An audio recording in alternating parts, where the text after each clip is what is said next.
Pensamento matinal. Jeremias capítulo 1, versículos de 9 a 10.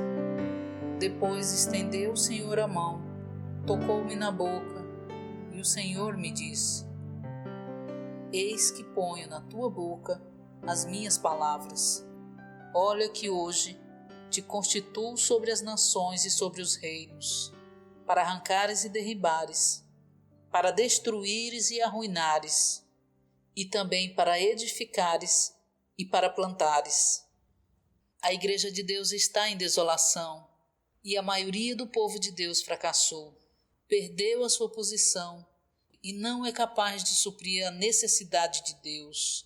Contudo, ao longo dos últimos 2000 anos, um pequeno número de vencedores foi suscitado para ser as testemunhas fiéis de Deus, a fim de manter o seu testemunho. Ao longo das eras, a linha dos vencedores nunca cessou.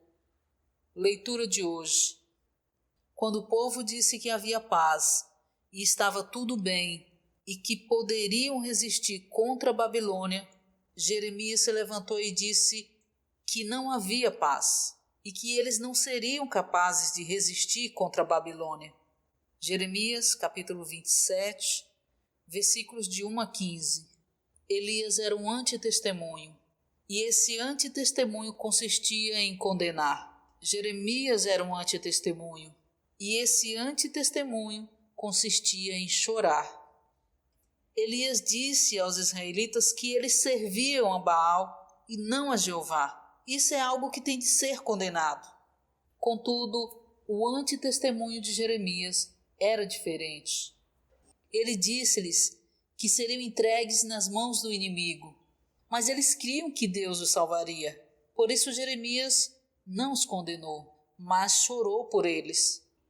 Quando o povo de Deus se encontra num estado de desolação, temos de nos dispor e ser um antitestemunho. Por outro lado, devemos repreendê-lo e condená-lo a fim de lhe mostrar que não servem a Deus com o coração puro, mas se preocupa com a carne e segue o mundo por amor a seu próprio nome, tomando Baal como centro. Por outro lado, devemos chorar pela sua condição, isto é, pelo fato de ele não conhecer Deus, pois embora tenha claramente perdido a presença de Deus, diz que Deus está com ele. E embora tenha perdido a graça de Deus, pensa que Deus é gracioso com ele. Hoje precisamos de tais vencedores entre o povo de Deus. Martinho Lutero levantou-se para condenar a Igreja Católica, afirmando que era idólatra. Esse é o aspecto do antitestemunho de Elias, um antitestemunho que consistia em condenar. Também há aqueles que choram diante de Deus devido ao estado de desolação da Igreja e ao fato de os cristãos serem ignorantes.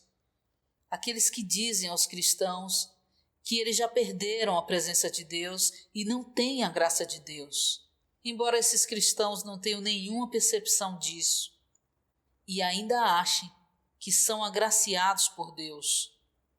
Esse é um aspecto do antitestemunho de Jeremias, um antitestemunho que consistia em chorar.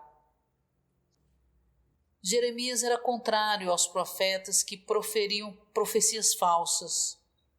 Jeremias foi o único que disse que Deus os disciplinaria e os faria ser capturados. Ele era um profeta que chorava. Jeremias, capítulo 14, versículo 17. Lamentações, capítulo 1, versículo 16. Ele chorou devido ao estupor de Israel.